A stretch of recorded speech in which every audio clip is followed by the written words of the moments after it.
Okay.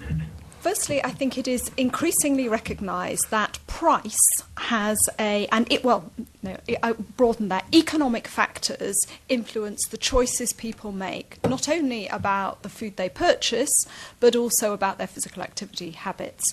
And I think it's an area which we recognise is important, but have done insufficient research into. I think it's very likely that using economic fiscal measures will be a very effective way of changing people's behaviour.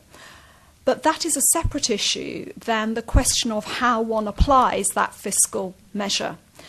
I am unpersuaded by the work that I've seen that a fat tax is a workable, viable and likely to be effective route to do that. So I'm certainly not a supporter of that. I totally, concur with the suggestion that it's likely to be regressive. I think it's extremely practically hard to manage because of the definition of which foods would be included in that and which would not.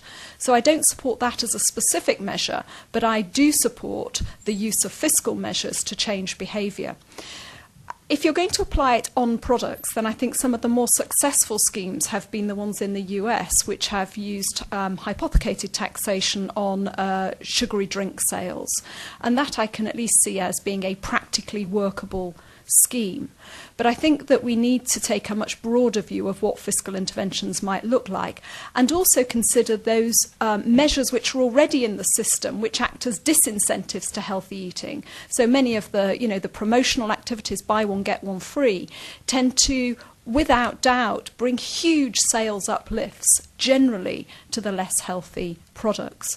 So I'm interested at the moment, actually, the Department of Health have put out a piece of work or a call for some work on looking at pricing and the impact on food purchases. And I think that's a really important piece of work because I think we don't know how best to apply this to get the output that we're looking for. But I don't believe a fat tax is a practical or necessarily an effective option.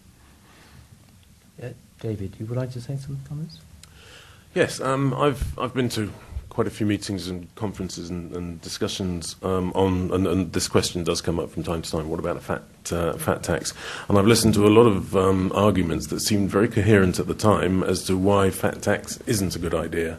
And then when I leave the conference and I wake up in the morning, I can't think what those arguments are. And fat tax always does seem like a very good idea, again, to me, because I think maybe it's not the ideal answer, and I entirely agree with Susan that there are so many fiscal measures that could be taken. Buy one, get one frees, and we'll probably move on to alcohol and half-price alcohol in supermarkets and so on. There's so many things that can be done on that side of the equation, but I don't see why fat tax is such a bad idea if you're taxing the manufacturer for providing unhealthy food, and I'm sure there must be an equation for someone much cleverer than me to work out what it is and what foods do attract the tax and which foods don't. So I would... obviously, depending on how it looked when it was presented, I would provisionally be in favour. Okay, yes, Hugh. I was just about to say that we actually already have a fat tax because some portion of our tax goes to support the Common Agricultural Policy, just around 48% of the European Union budget, and that supports the supply chain in the production of cheap fats, sugars and so on, which find their way into the foods. But so the discussion, sadly, is just focused on the last stage of the supply chain, which is where you apply differential taxation, without actually discussing the fact that that tax is actually flowing into this, producing these distortions in the first place. Now, Hugh wanted to say something. I think it's actually a really simple question that opens up into a huge number of strands. I'll just touch on a few of them. One is about within a complex environment within which people do and can become obese, we have to be careful that we're not simply blaming victims, and we are not forcing certain people to carry an additional financial burden of something that we should all share. So to some extent there's a sense that this would be a way of penalising the victims and certainly the risk of increasing stigmatisation in an area where stigma is also a serious problem. So I think the point has to be about whether this is a way of effectively changing behaviour, and that's what the intervention would be aimed at. It is actually, of course, quite a... I talked about an intervention ladder. It's actually quite a long way up the intervention ladder, which is effectively levying those kind of taxes. We would have to ask whether other less burdensome interventions could be effective, and we should look at the behaviour of industry, for example, in what kind of foods they offer, how they offer them, how they promote them, how the relative promotion between different types of foods, how labelling can be effective, and we need to see the evidence of how these things take effect. But if industry fails to act in that sense, then government intervention could be justifiable.